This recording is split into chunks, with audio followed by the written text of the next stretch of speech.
بسم اللہ الرحمن الرحیم۔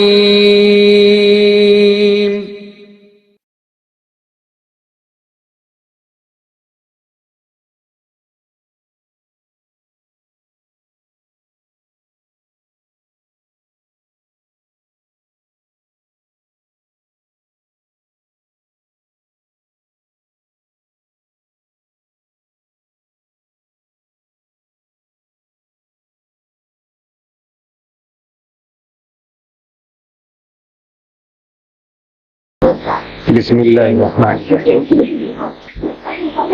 الحمد للہ رب العالمین والصلاة والسلام علی الانبیاء والمرسلین محمد بن عبد اللہ الامین وعلی آلہ وصحبہ اجمعین۔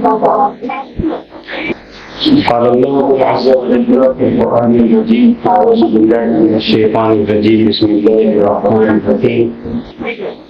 هو الذی جعلکم خلائف فی الارض ورفع بعضكم فوق بعض درجات ليبلوكم فيما آتاكم إن ربك شديد العقاب إنه هو الغفور الرحيم. وقال وأنفقوا في سبيل الله من قبل أن يأتي أحدكم الموت فيقول رب لولا أخرتني إلى أجل قريب صدق الله العظيم. وقال صلی اللہ تعالی وسلم اذا مات الانسان انقطع عمله الا بثلاث صدقة جاریہ او علم ينتفع به او ولد صالح يدعو له وصدق عليه الله تعالی وسلم. بزرگان محترم یہاں سے سامنے پر کی لوگوں کی بات تلاوت کی گئی ہے اور سے بات کرنے آپ کو بتایا گیا ہے۔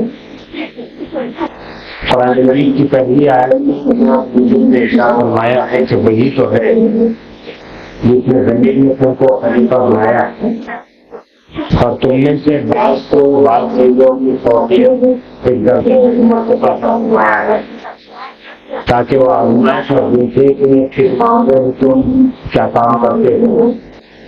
بے شک اللہ تبارک و تعالیٰ بہت جلد حساب لینے والے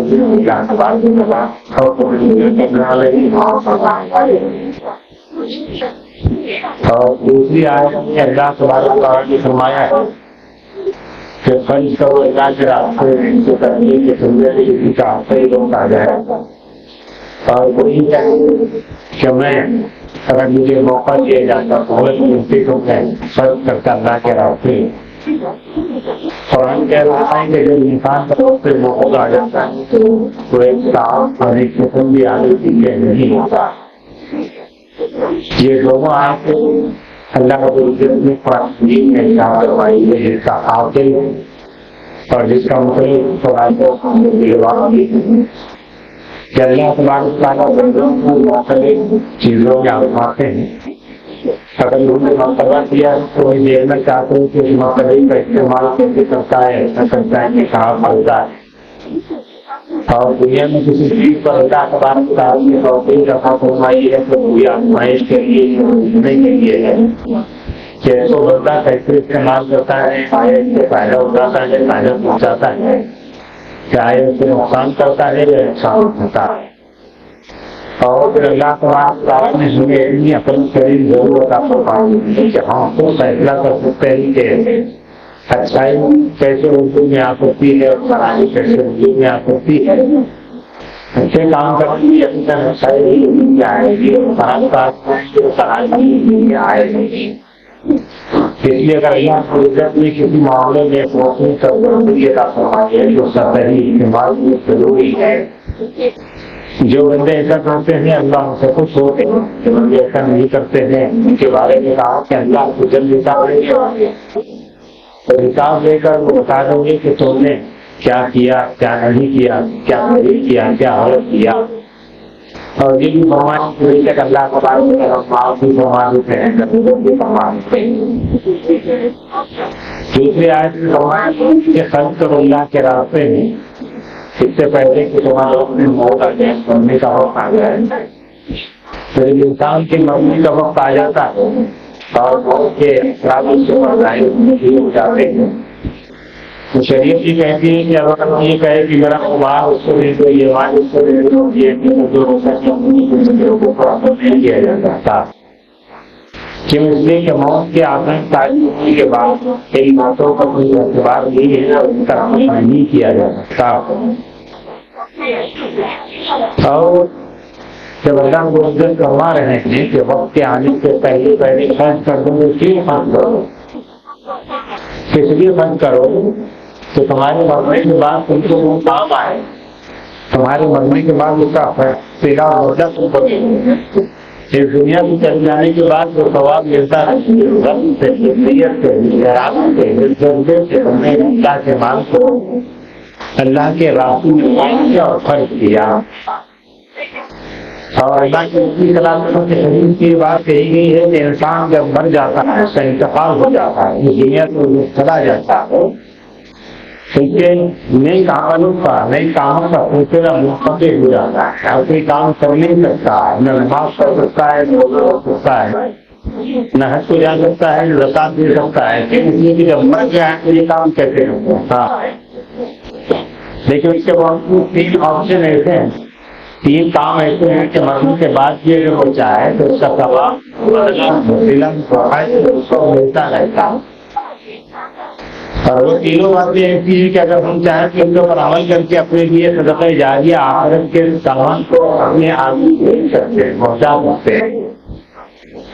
اور بیان اسی لیے کی جا رہی ہے کہ آدمی اگر اپنے آخرت کے سودے کو اپنے سامنے طے کر لینا چاہتا ہے تو اس کو یہ کام ضرور کرنا چاہیے کہ اس کے مر جانے کے بعد میں اس کو ثواب تیرا بدلہ ملتا رہتا. اس میں سب سے پہلی چیز بیان فرمائیں گی کہ صدقہ جاریہ. کوئی ایسا کام کر کے جائے کہ اس کو مرنے کے بعد تم اس سے فائدہ اٹھائے، جیسے کنواں کھلوا دینا، ہینڈ پمپ لگا دینا، کوئی ذرائع بنا دینا. کوئی ایسا کام کر جانا کہ اس کے مرنے کے بعد تم اس سے فائدہ اٹھاتے رہیں. تو جب تک کہ لوگ اس سے فائدہ اٹھاتے رہیں گے یہ فائدہ اس کا ثواب بندے کو ملتا رہے گا جو دنیا میں اب موجود نہیں ہے. تو ظاہر ہے کہ اس نے یہ کام اسی مقصد کے لیے کیا تھا کہ وہ مرنے کے بعد اس کا ثواب حاصل کرنا چاہتا تھا. تو اللہ تعالیٰ نے اس کے لیے رکھی ہے کہ مر جانے کے بعد بھی اگر کوئی بندہ اس کے بنائے ہوئے کاموں سے استفادہ کرتا ہے تو اللہ اس کے ثواب عنایت کرواتے ہیں، سب کرواتے ہیں. تو ہمیں اپنی زندگی میں کوئی کام ایسا ضرور کر کے جانا چاہیے کہ ہمارے مرنے کے بعد تو لوگ اس کو یاد کریں، اس سے فائدہ اٹھائیں. اگر اللہ تعالیٰ نے ہمیں استطاعت فرمائی ہے اور یہ کوئی خاص کام کرنے کو بھی یہاں تو نہیں ہے. آدمی کے بارے میں اللہ کے نبی صلی اللہ علیہ وسلم فرمائے کہ صدقہ، کہ ہر مسلمان پر صدقہ کرنا فرض ہے، ضروری ہے. جو صحابہ کرام رضوان اللہ تعالی علیہم اجمعین سامنے نبی فرماتے ہیں بیٹھے ہوئے ہیں یا امت سے کسی نے کہا کہ اللہ کے نبی صلی اللہ علیہ وسلم آپ فرما رہے ہیں کہ صدقہ دینا چاہیے، فرض ہے، تو ہم نے صدقہ دینے کی استطاعت نہیں رکھتا ہے، طاقت نہیں رکھتا، اتنی وسعت اس کے پاس نہیں ہے کہ وہ اللہ کے راستے میں مال خرچ کرے. ایسے سچویشن میں آپ کیا فرمائیں گے؟ ایسی صورت حال میں کیا فرمائیں؟ آپ نے فرمایا کہ اپنے ہاتھوں کو مزدوری میں لگانا، کمانا اور کما کے پھر اللہ کے راستے میں خرچ کرنا، یہ آپ نے بیان فرمایا. جس کا مطلب یہ ہے کہ اگر اللہ تبارک و تعالیٰ نے مال نہیں دیا ہے تو کما کے خرچ کرنا چاہیے، کیونکہ بہرحال یہی کام آنے والا ہے مرنے کے بعد. صحابہ کرام نے کہا کہ ہم میں سے بعض لوگوں کی اتنی طاقت نہیں کہ وہ کما سکے، تو آپ نے فرمایا اس کے بعد بھی کچھ کام ایسے ہیں جو انسان کر سکتا ہے، اس کے لیے صدقہ جاریہ کے طور پر کیے جا سکتے ہیں، جب تو کر سکتا. پوچھا گیا وہ بھی آپ صلی اللہ علیہ وسلم نے فرمایا کہ لوگوں کی مدد کرنا، کسی کو نہیں کہ کوئی راستہ بھول گیا ہے تو اس کا راستہ سجھا دینا، کوئی پریشان ہاتھ دکھ رہا ہے اس کو کوئی مسئلہ ہے، کوئی چیز اٹھانا ہے، کوئی تعاون کرنا ہے، وہ مدد کر کے اس کی ضرورت کو پورا کر دینا، یہ بھی صدقہ. بعض صحابہ نے کہا کہ اگر یہ بھی نہیں ہو سکتا ہے کہ کیا کرنا چاہیے؟ تو پیغمبر صلی اللہ علیہ وسلم نے فرمایا کہ خیر کی بات کرنی ہے، کسی کے ساتھ بھلائی کی بات کر دینا، اچھے کی بات کر دینا، فائدے کی بات کر دینا، کیونکہ بہرحال خیر کی بھلائی کی اور اچھی باتیں بھی انسان کو صفا پہنچاتی ہے، فائدہ پہنچاتی ہے۔ صحابہ نے پھر پوچھا کہ اللہ کے نبی صلی اللہ علیہ وسلم کو یہ نہیں کر سکتا ہے تو اور کیا کر لیں؟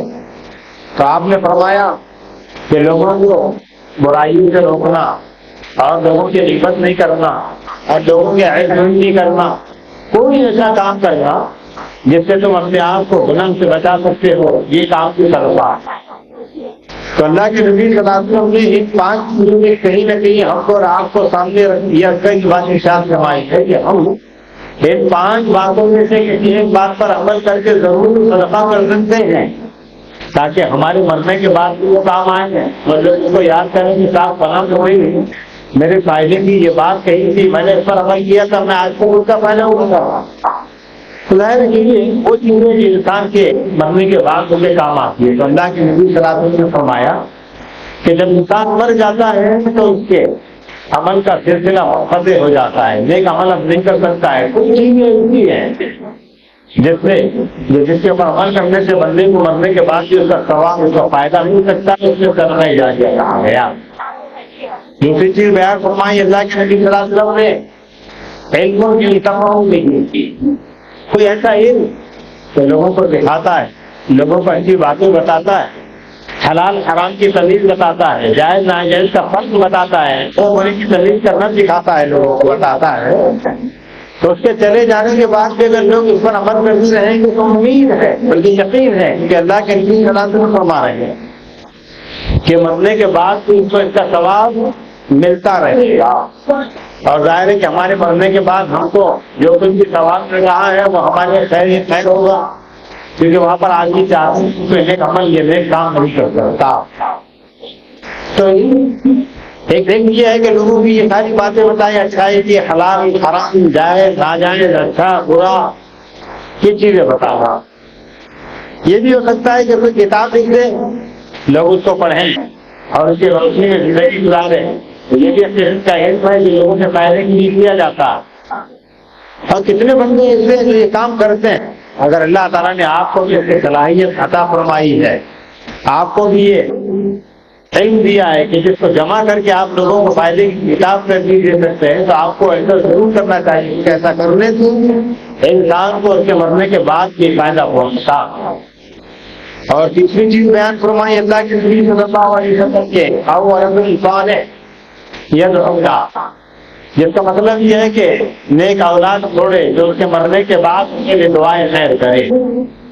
یہ جملہ بہت طلب ہے جو ہمیں اپنے آپ کی ذمہ داریوں کو یاد دلا رہا، اور یہ کہہ رہا ہے کہ اگر مرنے کے بعد تم اپنے لیے کوئی اچھا کام، نیک کام، بہتر کام کر کے جانا چاہتے ہو تو تم کو چاہیے کہ تم اپنی اولاد کی تعلیم اور تربیت کی فکر کرو، ان کو اچھے برے کی تمیز بتاؤ، ان کو اچھا انسان بناؤ، ان کو بہترین مسلمان بناؤ، انہیں خدا کا بندہ بناؤ، انہیں اچھے شہری بناؤ۔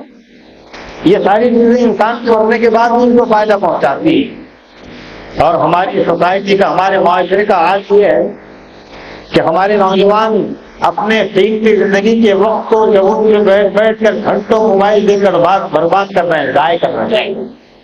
نہ ان کو کوئی ٹوکنے والا ہے، نہ بولنے والا ہے، نہ سمجھانے والا ہے، نہ ان کی طرف کی توجہ دینے والا۔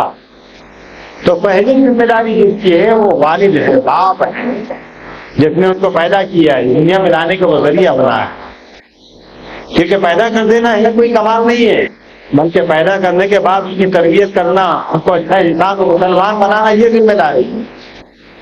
اگر یہ نہیں کرتا ہے تو اس باپ کے لیے پریشانی کا مسئلہ ہے اور اس بچے کی بربادی کا مسئلہ۔ اس لیے اگر اللہ تبارک و تعالیٰ نے اولاد کی جیسی نعمت سے نوازا ہے اور اس نعمت کا اندازہ اور اس کا فائدہ اور اس کی اہمیت لوگوں سے پوچھیے جو اولاد کی نعمت سے محروم ہے۔ اللہ نے اولاد دی ہے تو اس کی قدر کیجیے، اللہ نے اولاد دی ہے تو اس کی تربیت کیجیے۔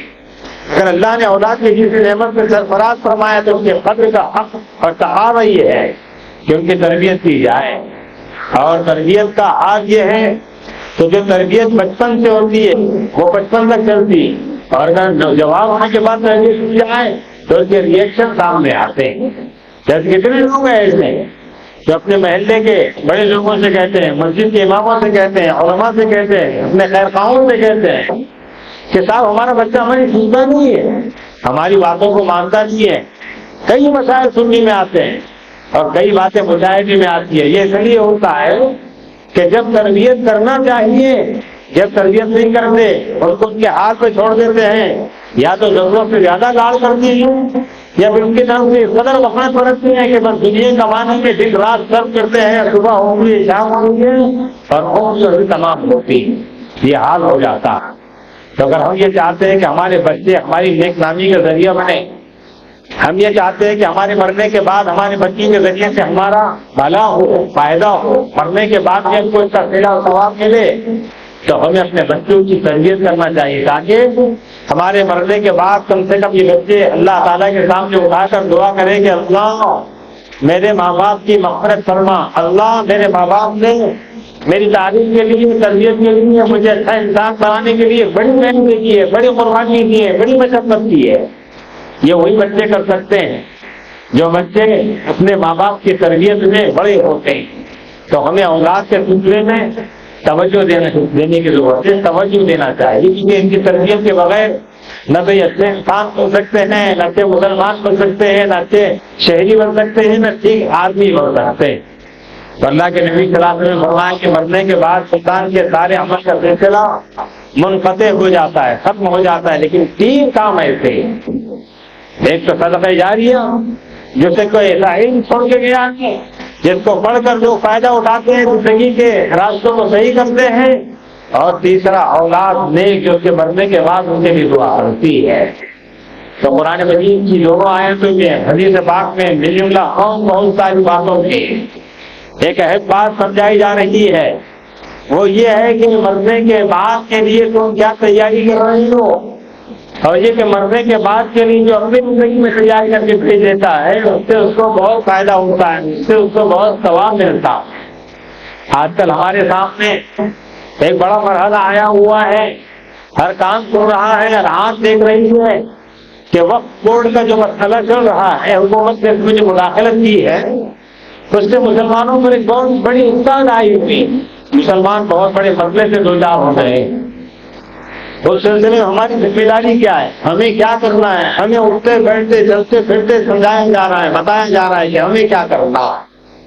تو ہمیں سب سے پہلے یہ کام کرنا ہے کہ شاید 5 بجے تک وہ وقت باقی ہے, QR کوڈ کے ذریعے اسکین کرنا ہے اور اس کے ذریعے سے ہمیں آپ کو ای میل بھیجنا ہے مسلم پرسنل کوڈ میں, اور بتائے ہوئے QR کوڈ کے ذریعے سے ہمیں احتجاج درج کروانا ہے کہ قانون جو بنانے جا رہی ہے حکومت, ہم اس سے مطمئن نہیں ہے, ہم اس کی مخالفت کرتے ہیں.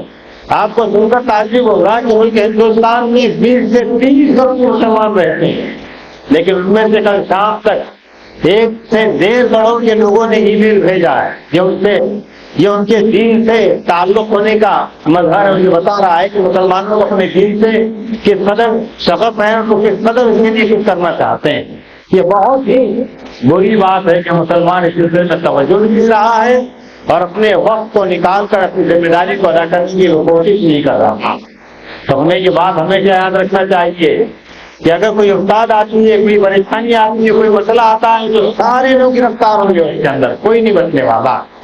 اور وقت کا جو مسئلہ ہے, مسلمان جنہوں نے کسی زمانے میں ہمارے آبا و اجداد کی حقوق نے اسلاف میں اللہ کے راستے میں اپنے مال کو خم کیا تھا, لگایا تھا اور وقف کیا تھا اس غرض سے کہ مسلمان اس سے فائدہ اٹھائیں, یتیم اس سے فائدہ اٹھائیں, بیوہ اس سے فائدہ اٹھائیں, مسلمانوں کے مخلوق الحال لوگ اس سے فائدہ اٹھائیں. آج حکومت اس میں مداخلت کر رہی ہے اور ایک ایسا قانون بننا چاہتی ہے کہ جس کے ذریعے سے اس کو تسلط حاصل ہو جائے اور جیسے وہ اس کو چاہے استعمال کرے, جہاں چاہے خرچ کریں.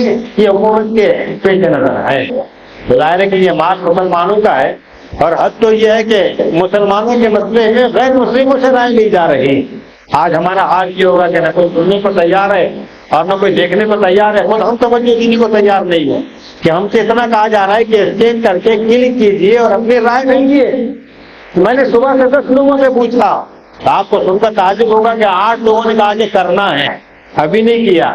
جبکہ اس کے چند گھنٹے باقی رہ گئے ہیں، اور پچھلے 15 دن سے یہ اعلان کیا جا رہا ہے کہ صاحب یہ کیجیے، ایسا کیجیے، یہ کرنا ہے۔ ہمارے نوجوان کا یہ حال ہے، 10 بجے 8 لوگ کہہ رہے ہیں کہ صاحب ابھی کرنا ہے، کرنا ہے۔ کہاں ہے مسلمان؟ کیا کر رہا ہے مسلمان؟ خواب غفلت میں سو رہے ہیں مسلمان۔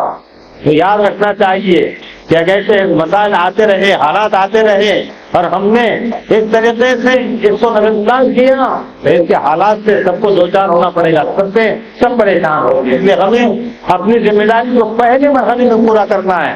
نماز کے بعد بھی آپ کے پاس 1 گھنٹہ ہے، اگر آپ چاہیں تو ضرور اس میں حصہ لیجیے، بلکہ ضرور لینا چاہیے آپ کو۔ کیوں؟ اس لیے کہ امت مسلمہ کا ایک بڑا مسئلہ بن گئی ہے، اس پر ہم کو اور آپ کو توجہ دینا ہے، اور بڑے جو اعلان کر رہے ہیں اس کے مطابق عمل کرنا ہے۔ پھر ہم کو اور آپ کو یہ بھی پتا ہے کہ اللہ تبارک و تعالیٰ نے ہم تم سب کو ایمان کے جیسی دولت سے مالا مال کروایا۔ اول تو اس نے ہمیں اشرف المخلوقات بنایا ہے، انسان بنایا ہے، پھر ایمان کی جیسی دولت سے ہمیں نوازا ہے۔ اس پر اللہ تبارک و تعالیٰ کا جتنا بھی شکر ادا کیا جائے کم۔ کیوں؟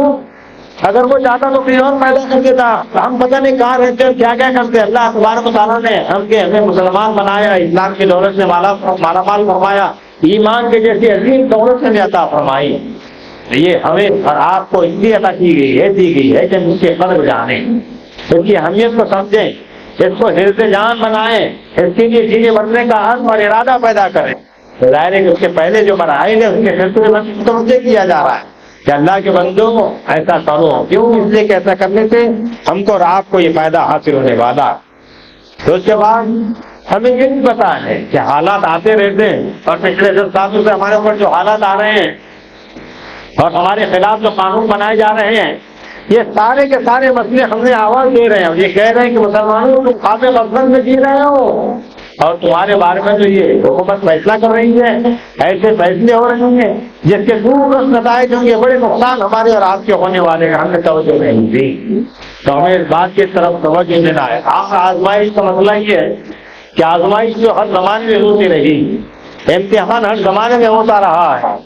آزمائش اور امتحان کے ذریعے سے اللہ تبارک و تعالیٰ ہمارے اندر وہ روح پھونکنا چاہتے ہیں، اور ہمارے اندر کیپیسٹی پیدا کرنا چاہتے ہیں کہ اگر حالات آ جائیں تو اس کو برداشت کرنے کا اور اس کے ڈیفینس کا ہمارے اندر جذبہ پیدا ہونا چاہیے، طاقت ہمارے اندر ہونا چاہیے۔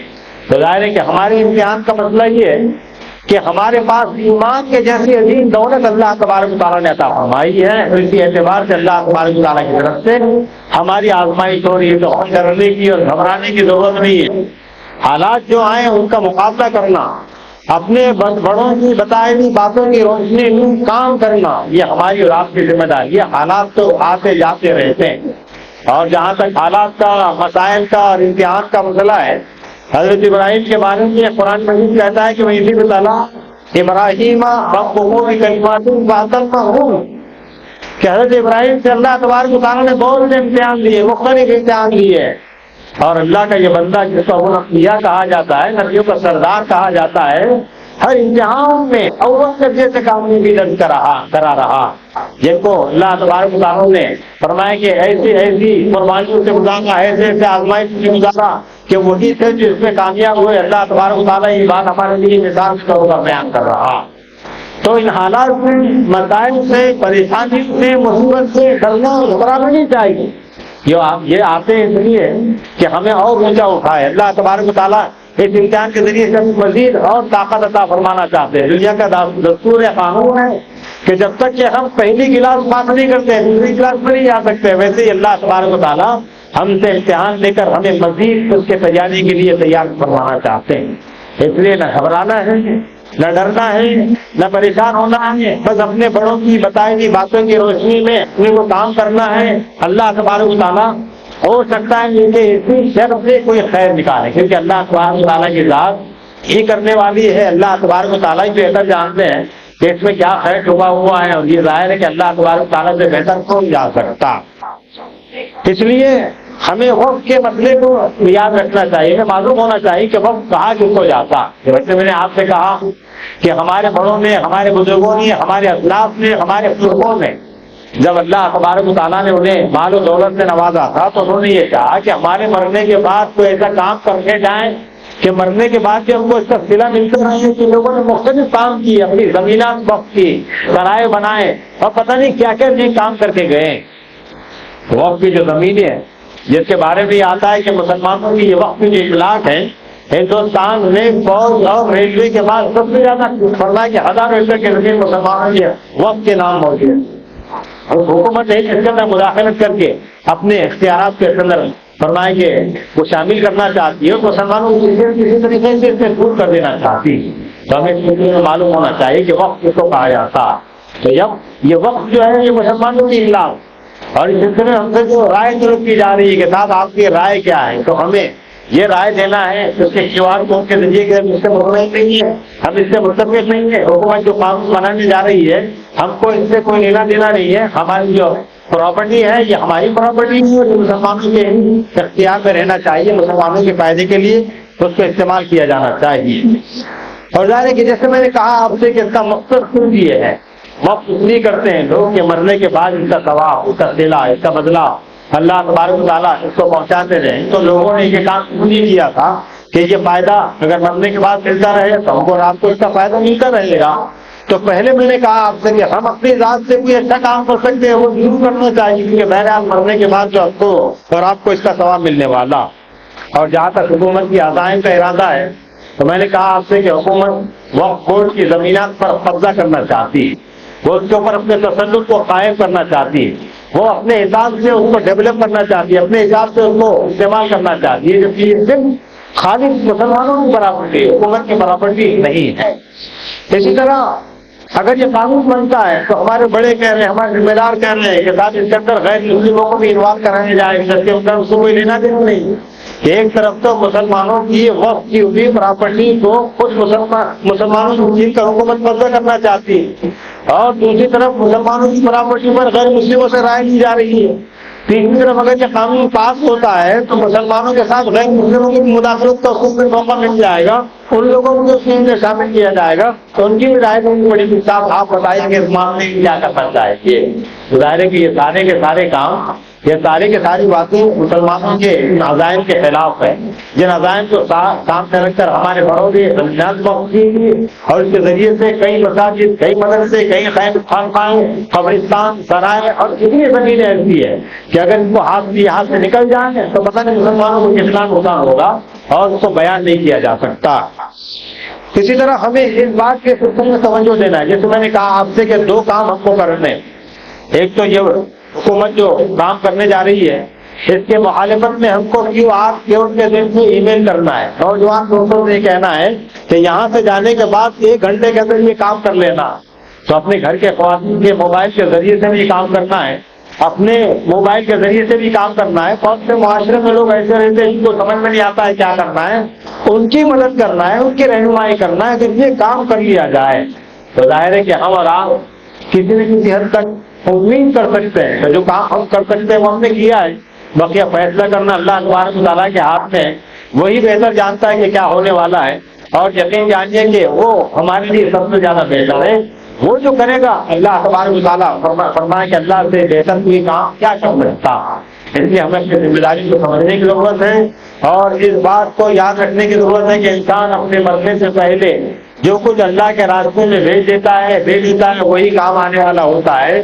اور اسی لیے ابھارا گیا ہے، ترغیب دی ہے کہ تم اپنے ہاتھ پیر کے بند ہو جانے سے پہلے، یہ اس کے ناکام ہو جانے سے پہلے اللہ کے راستوں میں جو بھی ڈھونڈتے ہو، اور اللہ کے بندوں کو وہ کام آتا ہے تو اللہ تبارک و تعالیٰ اس کا ثواب عطا فرماتے ہیں۔ دعا فرمائی کہ اللہ تبارک و تعالیٰ مجھے آپ کو اس باتوں پر عمل کرنے کی توفیق عطا فرمائے۔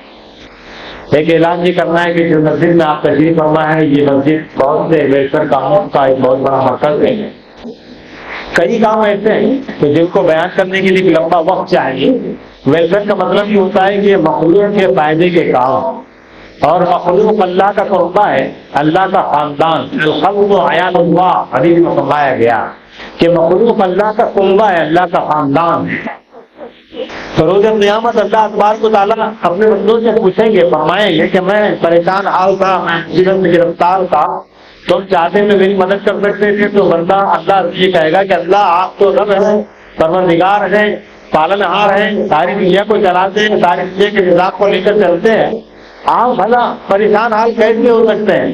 آپ مصیبت میں گرفتار کیسے ہو سکتے ہیں؟ اس موقع پر اللہ اخبار و تعالیٰ فرمائیں گے کہ میرا فلاں بندہ پریشان حال تھا، فلاں بندہ مصیبت میں گرفتار تھا، اگر تم اس کی مدد کرتے تو گویا میری مدد کرتے. تو اللہ اخبار و تعالیٰ نے اپنے بندوں کی مدد کو اپنی مدد فرمایا.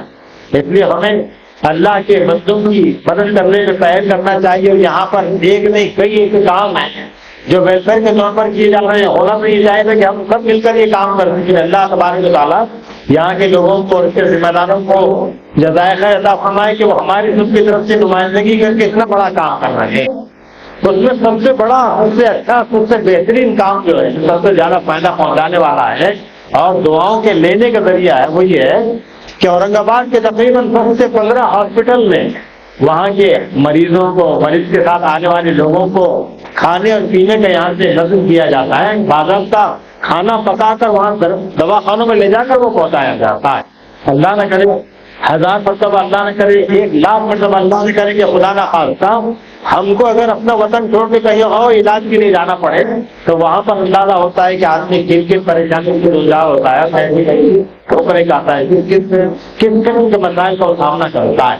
اللہ تعالیٰ ان لوگوں کو جزائے عطا فرمائے کہ انہوں نے سارے حالات کو سامنے رکھ کر ایک بڑا کام شروع کیا ہے. کچھ بیچارے پریشان حال آتے ہیں، مریض ہیں، بیمار ہیں، حالات سے مارے ہوئے. یہ بات یاد رکھیے کہ جتنا جو آدمی پریشان ہوتا ہے، اگر اس کو آپ نے کوئی پرابلم پہنچا دی، آرام دے دیا، کوئی آپ نے اس کی مدد کر دی تو اس کے دل کی گہرائی سے دعائیں نکلتی.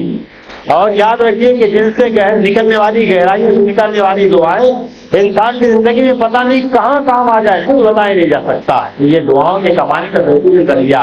اور بات چل رہی ہے کہ مرنے سے پہلے مرنے کی تیاری کرنا ہے. یہ بھی مرنے سے پہلے کی تیاری ہے کہ ہم چلے جائیں گے لیکن اللہ کے مال کو اللہ کے راستے میں لے لیں گے اور لوگ اس سے فائدہ اٹھا لیں گے. اس سے بہتر بڑا کام کوئی نہیں ہوتا. تو میں نے کہا آپ سے کہ یہ جو کام ہے بہت بڑا کام ہے اور بہت بڑے کام کے لیے بہت بڑا سربراہ چاہیے ہوتا ہے. ہمارے گھر میں 8-10 افراد ہوں تو ان کی ضروریات کی تکمیل کے لیے آدمی صبح سے شام تک محنت کرتا ہے، جستجو کرتا ہے، بھاگ دوڑ کرتا ہے، یہ کرتا ہے، وہ کرتا ہے. قربان چاہیے لوگوں کے کہ 1000 سے زیادہ لوگوں کے کھانے اور پینے کا 1 سے 2 وقت کے وہ انتظام کر رہے ہیں. ظاہر ہے کہ اس کے لیے کافی صرفہ چاہیے ہوتا ہے. تو ہمارا کام یہ ہونا چاہیے کہ ہم بازار سے اس کے اندر تعاون کرنے والے بنیں اور اپنے حلقے میں، اپنے احباب میں اس بات کو چلائے کہ مسجد نبی میں اتنا بڑا کام کیا جا رہا. تو اس کے بعد جہاں تک خرچ کرنے کا مسئلہ ہے کہ ہمیں یہ بات ہمیشہ یاد رکھنا چاہیے کہ یہ میرا مال نہیں ہے، آپ کا مال نہیں، یہ مال کس کا ہے؟ اللہ تبارک و تعالیٰ کا مال ہے. اگر اللہ نے آپ کو دیا تو اللہ کا شکر ادا کیجیے، کیونکہ بہت سے بندے ایسے جو اس سے محروم ہیں. تو یہ بات یاد رکھنا چاہیے کہ جو مال ہمارے پاس ہے ہم اس کے ٹرسٹی ہیں، ذمہ دار ہیں، اس کے مالک نہیں ہے. اگر اللہ تعالیٰ دینا جانتے ہیں تو چھیننا بھی جانتے ہیں. اللہ تعالیٰ یہ دیکھنا چاہتے ہیں کہ میرے بندے میرے ہی مال کو اگر میرے راستے میں خرچ کرتے ہیں تو اللہ ایسے اسباب سے، وسائل سے، راستوں سے ان کے مال میں اضافہ فرماتے ہیں جہاں سے وہم و گمان بھی نہیں ہوتا ہے. تو اگر بندہ اللہ کے مال کو اللہ کے راستے میں خرچ نہیں کرتا ہے اور کہتا ہے کہ میرا مال ہے، میرا مال ہے، تو پھر وہ تاریخ کا حصہ بن جاتا ہے. کیونکہ اللہ تعالیٰ دینا بھی جانتے ہیں، دینا بھی جانتے ہیں، دینا بھی جانتے ہیں، چھیننا بھی جانتے ہیں. قرآن کریم بار بار مثال دے رہا ہے، یہ کہہ رہا ہے کہ اللہ کے مال میں، اللہ کے مال کو اللہ کے راستے میں، اس کی راہ میں لگانا ایسا ہے جیسے کسان ایک زمین پہ دانا بوتا ہے، اس سے ایک پودا نکلتا ہے، اس پودے کو کئی بالیں آتی ہے، ہر بال میں 100 دانے ہوتے ہیں. قرآن کریم کہہ رہا ہے کہ اللہ جس کو چاہتے ہیں اس سے بھی زیادہ عطا فرماتے ہیں. اس لیے ہمیں اللہ کے راستے میں بڑھ چڑھ کر حصہ لینا چاہیے، زیادہ سے زیادہ حصہ لینا چاہیے. اور جہاں تک میرا مال آدمی کرتا ہے اور یہ سوچتا ہے کہ جو میں اپنی ذات پر خرچ کر لیتا ہوں وہ میرے کام آنے والا ہے، تو اس فکر کو بھی تبدیل کرنے کی ضرورت ہے. حضرت عائشہ صدیقہ رضی اللہ عنہا نے سے ایک مرتبہ اللہ کے نبی صلی اللہ علیہ وسلم نے فرمایا کہ میرا دل بکری کا گوشت کھانے کو چاہتا ہے، آپ کے حکم پر، آپ کے خواہش پر حضرت عائشہ نے ایک بکری کا بچہ ذبح کر دیا اور آپ کے آنے سے پہلے تھوڑا سا گوشت بچا کر سارا گوشت تقسیم کر دیا اور بانٹ دیا. پیغمبر صلی اللہ علیہ وسلم تشریف لائے تو آپ نے پوچھا کہ عائشہ ہم نے اس گوشت سے عرض کیا تھا، کہا تھا کیا ہوا؟ عائشہ نے فرمایا کہ پیغمبر صلی اللہ علیہ وسلم نے بکری کا بچہ ذبح کیا گیا تھا، ہم نے اپنے لیے تھوڑا سا گوشت باقی رکھا ہے تو یہ سب اللہ کے راستے میں نہیں دیا. پیغمبر صلی اللہ علیہ وسلم نے فرمایا کہ عائشہ اگر تم یہ سمجھ رہی ہو کہ جو ہم نے اپنے لیے بچا کے رکھا ہے وہ بچ گیا تو سب سے معلوم ہونا چاہیے کہ ہم نے سب سے وہ بچ گیا ہے جو اللہ کے راستے میں لے لیا گیا ہے، تو یہ معلوم ہوا کہ جو اللہ کے راستے میں لے لیا جاتا ہے وہ بچ جاتا ہے، اور جو اپنی ذات پر خرچ کرتے ہیں وہی بچتا ہے۔ دعا فرماتے کہ اللہ تبارک و تعالیٰ سے کرنے کی توفیق عطا فرمائے۔ وآخر دعوانا الحمد للہ رب العالمین۔